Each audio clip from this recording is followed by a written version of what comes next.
अस्सलामुअलैकुम। मैं हूं मोहम्मद ज़ीशान और आज हम सीखेंगे the difference between raster image, vector और स्मार्ट ऑब्जेक्ट। क्या रास्टर इमेज क्या है, वेक्टर क्या है और स्मार्ट ऑब्जेक्ट वो क्या है। तो सबसे पहले तो ये जान लें कि ये तीनों अलग अलग चीज़ें हैं। बेशक दिखने में एक जैसी हो या जो भी आप लोगों का पहले का कॉन्सेप्ट है, शायद कुछ लोगों का ठीक हो कुछ लोगों का गलत हो, लेकिन मैं आप लोगों को बता दूं तो रेस्टर इमेज जो है उसकी सिंपल डेफिनेशन ये है कि एक तस्वीर या कोई भी चीज़ जो हम बनाते हैं, रेस्टर इमेज जो है वो स्पेसिफिक पिक्सल्स पे डिपेंड करता है कि अगर हम कोई चीज़ बना लें, कोई तस्वीर बना लें, उसके पिक्सल्स की जो अमाउंट होगी वो सेम होगी हर जगह पे। अगर हम उस तस्वीर को बड़ा करेंगे तो इसका मतलब ये नहीं कि पिक्सल्स भी बढ़ते जाएंगे। इसका मतलब ये हो कि सेम पिक्सल्स होंगी, सेम अमाउंट होगा, लेकिन वो स्ट्रेच होंगी, हम उसको स्ट्रेच करेंगे जिसकी वजह से पिक्चर की क्वालिटी खराब होगी और जो पिक्सल्स होते हैं वो भी खराब हो जाएंगे। तो इसका मतलब ये हुआ कि रास्टर इमेज जो है उसके पिक्सल जो है वो सेम अमाउंट में रहते हैं। बेशक हम उसको जितना भी बड़ा करें या छोटा करें तो वो उतने ही रहेंगे। फर्क सिर्फ ये आएगा कि पिक्सल जो है वो स्ट्रेच होंगी और स्ट्रेच होने से वो उसकी क्वालिटी जो है वो खराब हो जाती है। और वेक्टर की डिफिनेशन ये है कि ये मैथमेटिकल कैलकुलेशंस की जाती है इसके लिए, जो फोटोशॉप में बिल्ट इन आती है, उसको जितना भी बड़ा करोगे या छोटा करोगे उसके साथ साथ उसके पिक्सल्स की अमाउंट बढ़ती जाएगी और छोटी होती जाएगी। वो तस्वीर के मुताबिक खुद ही एडजस्ट हो जाती है। इन दोनों में ये डिफरेंस है। फिर आता है स्मार्ट ऑब्जेक्ट। तो स्मार्ट ऑब्जेक्ट जो है इन दोनों से टोटली अलग है। वो सिर्फ फोटोशॉप का एक एक्शन है जिससे ये होता है कि अगर हम किसी यहाँ पे जो लेयर होते हैं हमारे, अगर हम लेयर पे कोई फिल्टर अप्लाई करते हैं या कोई इमेज एडजस्टमेंट अप्लाई करते हैं तो सिर्फ स्मार्ट ऑब्जेक्ट हमें वो इजी करके दे देते हैं कि जो भी हम फिल्टर या एडजस्टमेंट अप्लाई करते हैं तो वो यहाँ इसके नीचे आ जाते हैं, जिसके ज़रिए से हम उसको किसी भी टाइम दोबारा से एडिट कर सकते हैं। बस तीनों में इतना ही फ़र्क है। तो हम देखते हैं। अब सबसे पहले तो मैं वॉल्यूम को ऑफ कर दूं, क्या था डिस्टरबेंस पैदा कर रहा है। तो सबसे पहले हम रास्टर इमेज की मिसाल देते हैं, ठीक है। यहाँ से मैं एक ब्लैंक लेयर बनाता हूँ, ठीक है। यहाँ से ये हमारे पास ब्लैंक लेयर है। मैं ब्रश टूल लेता हूँ यहाँ से और यहाँ पे कुछ मैं बना लेता हूँ, बल्कि रेड कलर हमारा यहाँ से मैं चूज़ करता हूँ क्योंकि मैंने एक सर्कल बनाना है या जो भी चीज़ हो। लेकिन फिलहाल मैं मिसाल के लिए एक सर्कल बनाता हूँ यहाँ पे ब्लैंक लेयर पे, ठीक है। तो ये देखें, ये मैंने एक क्लिक कर दिया, यहाँ पे हमारे पास एक सर्कल बन गया। तो अब देखें, अगर मैं इसको जूम करूंगा, ये इस तस्वीर के मुताबिक स्पेसिफिक पिक्सल्स हैं तो ये टोटली स्मूथ होगा। देखें इसके एजेस देखें, यहाँ पे स्मूथ है बिल्कुल, ठीक है। क्योंकि ये स्पेसिफिक अमाउंट पे बना है, इसके पिक्सल्स जो है वो इस बैकग्राउंड के साथ स्पेसिफाइड है। इस बैकग्राउंड के मुताबिक इस तस्वीर की पिक्सल इतनी है जितना ये बना है। लेकिन अगर मैं इसको ट्रांसफॉर्म करना चाहूँ तो कंट्रोल प्लस टी प्रेस करके मैं इसको ट्रांसफॉर्म करता हूँ, ठीक है। अगर मैं इसको ऑल्ट के साथ, इसलिए ऑल्ट के साथ मैं बड़ा करना चाहता हूँ ताकि सेंटर वाइज हो। ऑल्ट के साथ मैं इसको बड़ा करूंगा, देखें इसके जो एजेस हैं ये थोड़े बहुत ख़राब हो जाएंगे। देखें यहाँ पे वो ख़राबी इसमें आ गई थोड़ी, क्योंकि पिक्सल्स जो हैं इसकी वो तस्वीर के साथ साथ अमाउंट नहीं बढ़ी उसकी, सिर्फ स्ट्रेच हुए हैं, इसलिए ये पिक्सल की साइड पे जो है इसके कॉर्नर जो हैं वो ख़राब हो गए। अब अगर मैं इसको आर्ट के साथ छोटा कर दूं, फुल छोटा जितना भी हो सके, देखिए यहाँ पे मैंने इतना कर दिया। मैं एंटर प्रेस करता हूँ, हमारा ये सर्कल है। अब मैं इसको दोबारा से ट्रांसफॉर्म करूंगा कंट्रोल प्लस टी से, ठीक है। अब मैं इसको बड़ा करूंगा तो आप लोग रिजल्ट देखें कि पिक्सल्स जो है अब इतनी कम हो गई। इसका मतलब ये है कि पिक्सल जो है यहाँ तक स्ट्रेच हो गई। अब इसी पिक्सल को दोबारा मैं स्ट्रेच करूंगा तो देखें इसका रिजल्ट कैसा आएगा हमारे पास। ये देखें रास्टर इमेज का ये होगा। देखें आप पिक्सल्स हमने जैसे इसको छोटा किया, उसके पिक्सल्स सारे उस छोटे से अमाउंट में एडजस्ट हो गए। लेकिन उस छोटे अमाउंट में जैसे ही एडजस्ट हो गए, मैंने दोबारा से इसको बड़ा किया। इसका मतलब कि जो छोटे के सर्कल था हमारा जिसको हमने छोटा किया था, उसी के पिक्सल्स यहाँ तक स्ट्रेच हो गए हैं और देखिए क्वालिटी इसकी टोटली ख़राब हो गई। तो ये हमारा रास्टर इमेज हो गया, ठीक है। मैं इंटर करता हूँ और इसको मैं यहाँ से हाइड करता हूँ। अब हम देखते हैं वेक्टर को। तो वेक्टर हम पेन टूल से बनाते हैं। पेन टूल हमारा जो है वेक्टर बनाने के काम आता है। और इसके अलावा हमारे पास जो बिल्ट इन शेप्स हैं पेन टूल वाली, देखिए यहाँ पे है, ये भी जो है वेक्टर है क्योंकि ये पेन टूल से बनी है, लेकिन हमारे पास यहाँ पे बिल्ट इन पड़ी होती है। तो मैं यहाँ पे एलिप्स टूल जो है वो इस्तेमाल करता हूँ और सेम उसी तरह मैं शिफ्ट के साथ एक सर्कल बनाता हूँ। देखें अभी फिलहाल हमारा सर्कल का शेप सही नहीं है, अगर जैसे ही मैं शिफ्ट प्रेस करूंगा देखें ये सर्कल में कन्वर्ट हो जाएगा।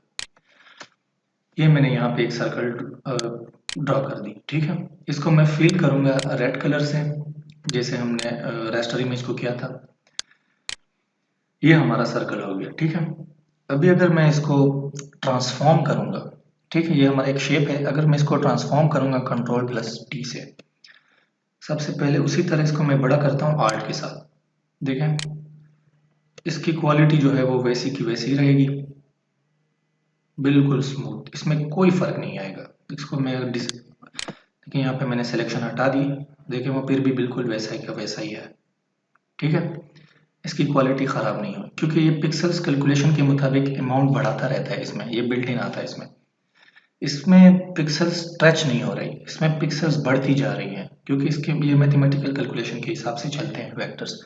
अब मैं दोबारा से Ctrl+T प्रेस कर रहा हूँ ताकि इसको हम छोटा कर दें, उसी जैसा जैसे हमने ये इसको किया था रास्टर इमेज को। तो मैं इसको सेलेक्ट करके Ctrl+T प्रेस करूँगा और इसको आर्ट के साथ मैं छोटा कर देता हूँ, ठीक है, उसी जितना जितना मैंने वो रास्टर को किया था। अब मैं इंटर प्रेस कर रहा हूँ, देखिए हमारा ये सर्कल इतना छोटा हो गया।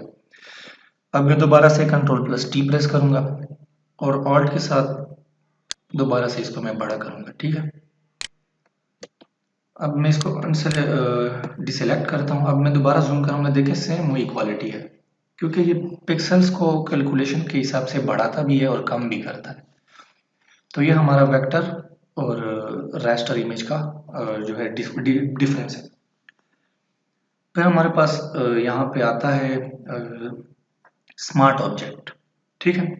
तो स्मार्ट ऑब्जेक्ट हम किसी भी लेयर पे अप्लाई कर सकते हैं, बेशक वो वेक्टर हो, बेशक वो रास्टर हो, वो जो भी कुछ हो, ठीक है, हम उस पर अप्लाई कर सकते हैं। तो फॉर एग्जांपल यहाँ पे हमारे पास रास्टर इमेज जो है, यहाँ पे फिलहाल मैं ये शेप को हाइड करता हूँ और इसको मैं विजिबल करता हूँ, ठीक है। ये देखें हमारे पास वो रास्टर इमेज है, क्वालिटी इसकी ख़राब है, लेकिन चलो आपको स्मार्ट ऑब्जेक्ट का आइडिया हो जाएगा। मैं यहाँ पे राइट क्लिक करूंगा, देखिए यहाँ पे इसके एंड पे, लेयर के एंड पे मैं राइट क्लिक करूंगा, यहाँ पे हमारे पास ऑप्शन होगा कन्वर्ट टू स्मार्ट ऑब्जेक्ट, ठीक है। ये यहाँ से भी हो सकता है और इसका एक और तरीका भी है मेरे ख्याल से, मैंने कभी वो यूज़ तो नहीं किया, लेकिन यहाँ पे इसका एक और भी था।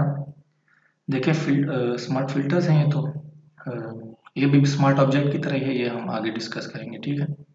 खैर फिलहाल वो छोड़े, मैं भूल गया हूँ कि कौन से टैब में था वो, लेकिन सबसे शॉर्टकट तरीका यही है कि इसके राइट साइड पे राइट क्लिक करेंगे, देखें कन्वर्ट टू स्मार्ट ऑब्जेक्ट आ जाएगा। मैं इस पर क्लिक करूंगा, देखें हमारे पास यहाँ पे एक छोटा सा आइकन आ जाएगा, जैसे हमारे PNG फाइल्स पे होता है। तो अब ये है कि हम इस पर कुछ भी अप्लाई करेंगे, कोई भी चेंजेस लेके आएंगे, हम उसको दोबारा से री एडिट कर सकते हैं। अभी अगर मैं फिलहाल मैं इसको कन्वर्ट टू स्मार्ट ऑब्जेक्ट जो है, मैं इसको दोबारा से रास्टर पे कन्वर्ट करता हूँ। देखिए राइट क्लिक यहाँ से मैंने किया, रास्टराइज लेयर, मैंने दोबारा से उसको रास्टर बना दिया।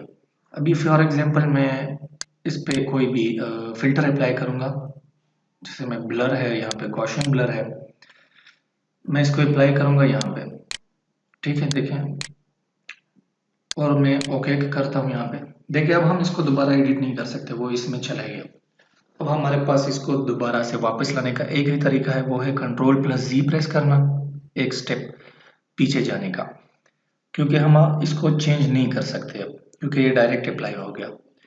लेकिन अगर हम कन्वर्ट टू स्मार्ट ऑब्जेक्ट इसको बना लेते, स्मार्ट ऑब्जेक्ट में कन्वर्ट करके, तो अगर इसको हम अप्लाई करते तो ये ना होता।